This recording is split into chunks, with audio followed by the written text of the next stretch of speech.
아침에도 주님 전에 나와 하나님 앞에 기도로 나아가는 우리 성도님들을 주님의 이름으로 환영하고 축복합니다.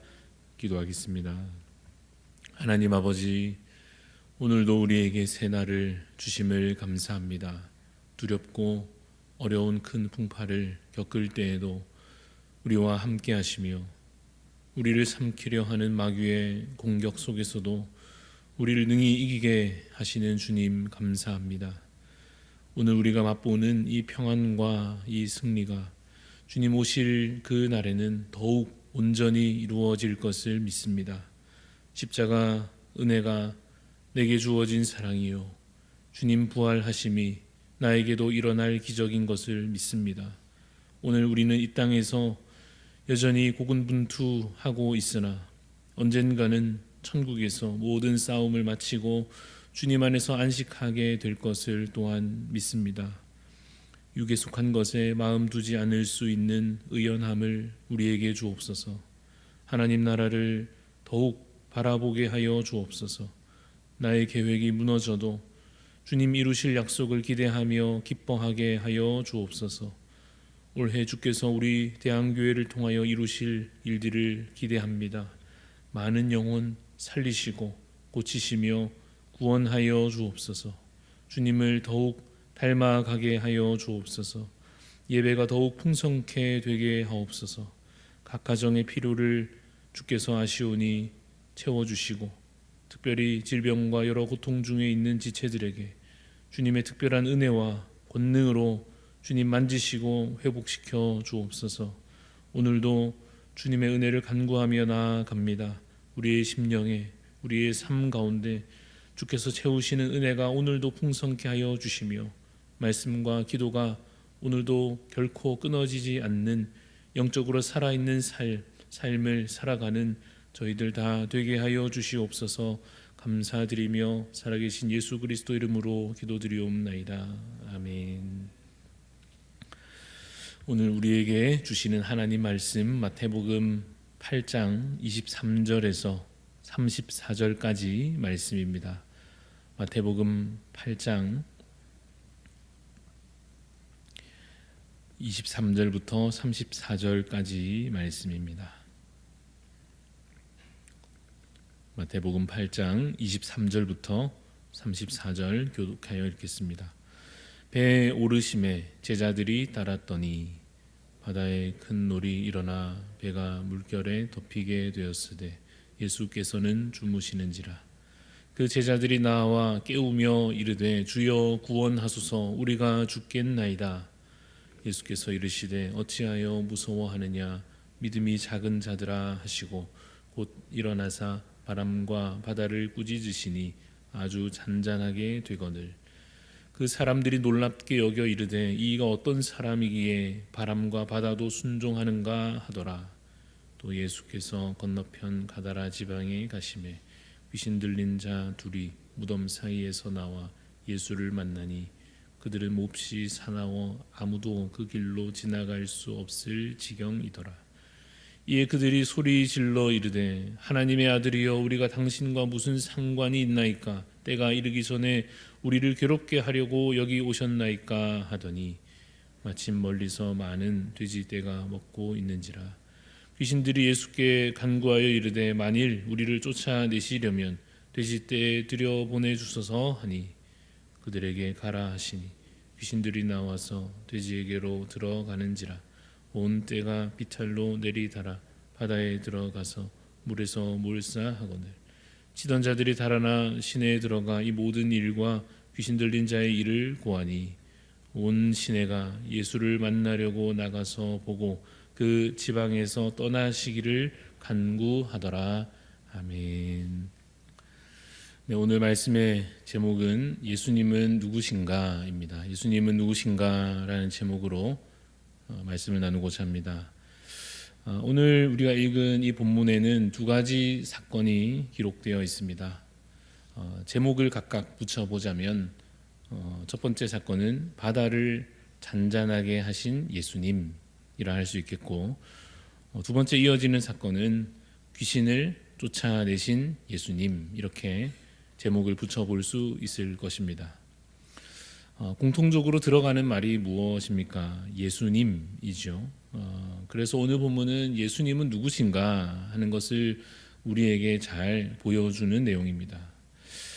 그런데 이 바다를 잔잔하게 하신 것과 귀신을 쫓아내신 것이 각각 다른 사건입니다마는 이 두 가지 일의 공통점이 또 무엇인가 찾는다면 무엇이 서로 같다 할 수 있겠습니까? 이 바다가 갑자기 잔잔하게 되는 것도 기적이고 귀신이 갑자기 내쫓겨 나가는 것도 기적이라 할 수 있습니다. 그래서 공통점은 기적이 일어났다 하는 것입니다. 누가 하셨습니까?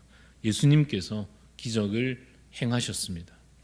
이 기적을 왜 행하셨는가? 이것이 사실 아주 중요한 질문이 됩니다. 제자들이 보는 앞에서 또 사람들이 보는 앞에서 기적을 행하셨는데 그 기적을 통하여서 뭔가 던져지는 메시지가 있을 것입니다. 아주 당연하게 말하자면 이렇습니다. 예수님은 기적을 행하실 수 있는 분이시다라고 하는 것입니다. 그래서 사람들이 그에 이어서 깨닫게 되는 것입니다. 무엇을 깨닫느냐 하면 예수님은 이렇게 기적을 행하시는 것을 보니까 보통 사람들과는 달리 특별한 능력과 특별한 권세를 가지셨구나 하고 깨닫게 됩니다. 그런데 그 깨달음이 그 다음 이제 반응으로 그냥 와 신기하다 이렇게 끝날 수도 있겠고 또는 와 무섭다 멀리하자가 될 수도 있고 아니면 주여 나를 도우소서가 될 수도 있을 것입니다. 그럼 과연 당시 사람들이 어떻게 반응했는지 본문을 다시 한 번 더 살펴보겠습니다. 먼저 바다를 잔잔하게 하신 사건입니다. 예수님과 제자들이 배를 타고 있습니다. 큰 파도가 일어납니다. 아주 심각한 상황이 됩니다. 바람이 너무 강하고 파도가 너무 높아서 죽을 위기에 처하게 됐습니다. 그런데 예수님께서 뭐 하고 계십니까? 주무시고 계십니다. 제자들이 두려움에 사로잡혀서 예수님을 깨웁니다. 주님 도와주십시오. 우리를 살려주십시오. 그러자 예수님께서 일어나셔서 그 바람과 바다를 꾸짖으십니다. 그러니까 어떻게 됐느냐 하면 놀랍게도 바다가 잔잔해졌습니다. 그러자 이제 제자들이 어떻게 반응하는지 27절 말씀을 통해서 보면 27절에 그 사람들이 놀랍게 여겨 이르되 이가 어떤 사람이기에 바람과 바다도 순종하는가 합니다. 무엇을 엿볼 수 있습니까? 제자들의 믿음이 아직은 충분치 않아 보입니다. 사실 그들은 이미 왜 무서워하느냐 믿음이 작은 자들아 하고 꾸짖음을 들은 상태이기도 했습니다. 이처럼 제자들은 예수님과 동행하면서도 같이 다니고 예수님의 말씀을 듣고 예수님이 누구신지 옆에서 보면서도 또한 그 기적을 눈앞에서 경험하고도 아직은 충분한 믿음에는 이르지 못하였습니다. 신기해하고 놀라워하지만 아직은 충분히 깨닫지 못했습니다. 그가 진정한 하나님이시요 구원자이시며 모든 것을 창조하셨고 모든 것을 다스리시는 전능자이시다라고 하는 것에 대하여 그들이 아직은 충분히 깨닫지는 못했습니다. 이제 이어서 두 번째 사건으로 가보면 이 사건은 가다라 지방이라고 하는 곳에서 있었던 일입니다. 귀신 들린 사람 두 사람이 무덤 사이에서 제정신이 아닌 채로 위협적인 행동을 하고 있었습니다. 사람들이 근처에 갈 수 없을 정도로 그들이 심각한 상태였습니다. 그래서 사람들이 그 귀신 들린 자를 무서워했습니다. 그러나 예수님께서 그들에게 나타나셨을 때에는 누가 누구를 두려워하고 있습니까? 귀신들이 예수님을 두려워합니다.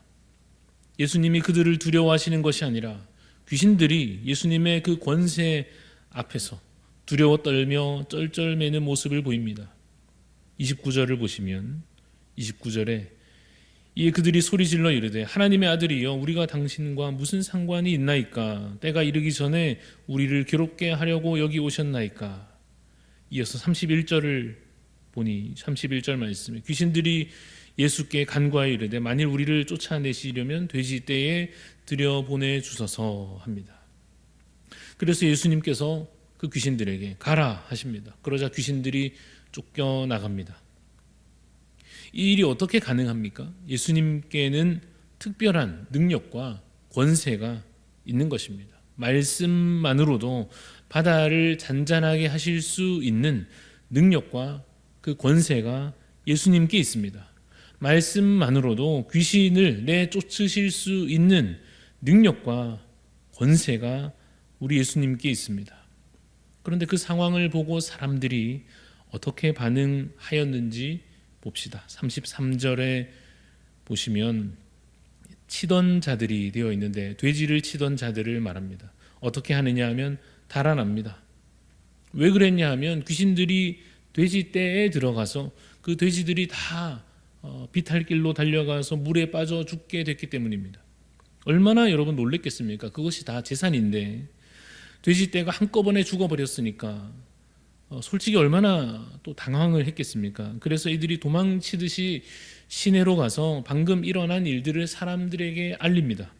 그래서 그 동네 사람들이 다 알게 됩니다. 긴급 소식입니다. 예수님이 나타나서 돼지떼를 바다에 다 빠지게 만들었고 그래서 엄청난 재산 피해가 일어났다 하는 것입니다. 그러자 그 동네 사람들이 어떻게 했겠습니까? 오늘 본문 34절에 기록하기를 온 시내가 예수를 만나려고 나가서 보고 그 지방에서 떠나시기를 간구하더라 라고 기록하고 있습니다. 사실상 예수님을 내쫓은 것입니다. 사람들이 보는 것이 무엇입니까? 사람들이 무엇에 관심을 두고 있습니까? 이런 것입니다. 예수님 때문에 엄청난 재산 피해가 일어났고 그러니 앞으로 또 무슨 일이 일어날지 모르는 일이고 자칫하면 내 재산에도 피해가 생길지 모른다. 사람들의 관심은 거기에 있습니다.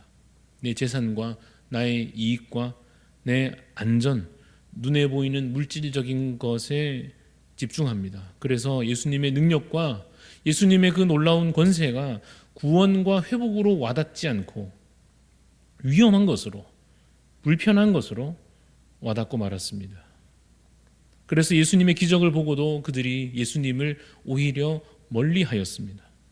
예수님의 특별한 권능을 체험하고도 믿음에 이르지 못하고 그저 내 현재의 삶을 유지하려고만 하고 뭔가 나에게 조금이라도 불편해지는 손해되는 일이 있을까를 그저 염려하였습니다. 자, 이제 질문은 우리 자신에게로 향합니다. 나는 과연 이 말씀을 읽으면서 예수님의 이 기적들을 보면서 무엇을 느끼고 무엇을 깨닫는가 하는 것입니다. 부정적인 반응부터 한번 해보자면 누군가는 이럴 것입니다.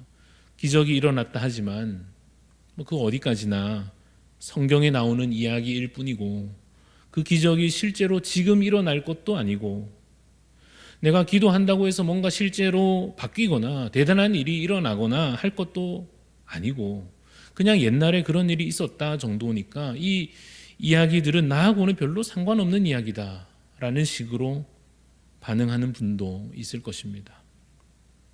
혹은 구체적으로 그렇게까지 생각하지는 않아도 사실상 믿음 없이 반응하는 분들이 더 있을 수 있습니다. 오늘 본문을 이 말씀을 읽었지만 아무런 새로운 기대도 일어나지 않고 아무런 소망도 생기지 않는 그냥 습관적인 태도로 오늘도 그저 읽고 듣고 그렇게 이 시간을 지나가는 분도 있을 것입니다. 그러나 긍정적인 반응을 생각해 보자면 누군가는 분명히 이럴 것입니다. 오늘 본문에 기록된 사건에 등장하는 이 예수님께서 오늘도 살아계시고 여전히 역사하고 계시는 능력의 하나님이심을 믿는 것입니다. 그래서 그분이 오늘 내 삶의 모든 풍파를 잠재우시고 내 앞을 가로막는 이 모든 장애물을 깨뜨리시고 나를 삼키려 하는 악한 죄와 사망의 물결 속에서 오늘도 나를 건지시고 구원하실 것을 믿는 자들도 있을 것입니다. 그래서 말씀으로 또다시 그 심령에 위로받고 믿음을 더 굳건히 하는 분들이 계실 것입니다. 또한 오늘 말씀을 통하여 고백하기를 예수님은 참으로 하나님이시기 때문에 악한 영들이 도리어 그분을 두려워하여 결국 주님 앞에 그 사탄 마귀가 굴복하였던 것처럼 오늘 나를 넘어뜨리려 하는 모든 악한 영들로부터 내 주님은 나를 보호하시고 나를 붙드시며 이기게 하시고 평안케 하실 것을 나는 믿습니다 라고 고백하는 분들이 계실 것입니다. 사랑하는 여러분, 오늘 이 말씀 앞에 믿음으로 서는 자 되시기를 간절히 소원합니다. 믿음으로 주를 바라보시기를 바랍니다. 그는 기적의 하나님이시요 우리 모든 문제를 해결하여 주실 것입니다. 그가 반드시 구원과 회복으로 승리와 영광으로 우리를 영원한 주의 나라로 인도하여 주실 것을 믿습니다. 믿음으로 예수 그리스도를 굳게 믿는 그 믿음으로 오늘도 주 안에서 복된 날 누리시는 우리 성도님들 다 되시기를 간절히 소원합니다. 기도하겠습니다. 하나님, 오늘의 말씀 우리가 함께 읽고 묵상합니다. 이 말씀 통하여 오늘도 우리가 주님을 만나게 하여 주옵소서. 주님, 그저 이 기록된 이야기 속에 옛날 등장하셨다가 지금은 계시지 않는 것처럼 믿음 없이 잊지 않게 하시고, 주여 우리에게 믿음을 더하여 주시사 주님 내 곁에 살아계시며 내 안에 역사하시며 여전히 일하고 계심을 우리가 믿음으로 보게 하여 주옵소서. 낙심치 않게 하여 주옵소서. 주님, 보이지 않는 것으로 인하여서 절망하지 않게 하여 주옵소서. 주님, 우리가 보게 하여 주옵소서. 하나님의 살아계심을 보게 하여 주옵소서. 주님, 우리가 듣게 하여 주옵소서. 주님의 음성을 주여 오늘도 우리가 듣게 하여 주옵소서. 그리하여서 하나님, 홀로 가는 인생 아니요 외로운 자 아니며 절망종에 넘어져 있을 필요가 없는 주와 동행하는 자로서 그리스도인으로서 주님 내 안에 역사하시며 오늘도 행하신 일들을 우리가 경험케 하여 주옵소서. 주는 살아계신 하나님이시요 오늘도 내 안에 기적을 베푸시며, 그래서 하나님, 내가 결코 실패하지 아니하고 주님 오실 그 날까지 믿음으로 인내하여 내모로 말미암아 결국에는 주 안에서 놀라운 영광과 승리와 평안과 안식을 온전히 누릴 것을 주여 오늘 내가 믿게 하여 주옵소서. 주님, 그래서 이 믿음이 내 안에 풍성하고 흐르고 넘쳐 다른 이들에게도 복음이 되게 하셔서 주님, 내가 가진 이 믿음과 이 소망으로 말미암아 또 다른 이가 소망을 발견하며 믿음에 이르러 함께 이 복음을 누릴 수 있도록 주님 우리를 사용하여 주시옵소서. 감사드리며 살아계신 예수 그리스도 이름으로 기도합니다. 아멘. 하늘에 계신 우리 아버지여, 이름이 거룩히 여김을 받으시오며 나라가 임하시오며 뜻이 하늘에서 이루어진 것 같이 땅에서도 이루어지이다. 오늘 우리에게 일용할 양식을 주시옵고 우리가 우리에게 죄 지은 자를 사하여 준 것 같이 우리 죄를 사하여 주시옵고 우리를 시험에 들게 하지 마시옵고 다만 악에서 구하시옵소서. 나라와 권세와 영광이 아버지께 영원히 있사옵나이다. 아멘. 오늘 우리 중보하는 마음으로 기도하실 때에 우리 하나로 교회 문혜룡 목사님 위해서 기도합니다. 상담 사역을 통하여서 많은 영혼들 섬기실 수 있도록, 또 우리 목자심서 이 책자를 통해서 또 많은 이들에게 은혜를 끼칠 수 있도록 온라인 중독에 빠진 우리 아이들, 청소년들 더욱 잘 섬겨서 회복의 길로 그들을 이끌 수 있도록 우리 문혜룡 목사님과 또 그 사역을 위해서, 특별히 상담 사역과 중독에 빠진 많은 어린이 청소년들을 돕는 이 사역을 통하여 복음이 흘러가도록 기도해 주시고, 특별히 암과 여러 가지 질병으로 치료와 회복 중에 있는 우리 지체들을 위해서도 기도해 주시기를 바랍니다. 그리고 2월 중에 있을 우리 청년대학부 중고등부 수련회 위해서 우리 다음 세대가 은혜 받고 주님 만나고 변화되는 또 이 겨울, 이 계절이 될 수 있도록 기도해 주시기를 바랍니다. 또 우리 각자 기도의 소원 가지고 기도하며 나아가겠습니다.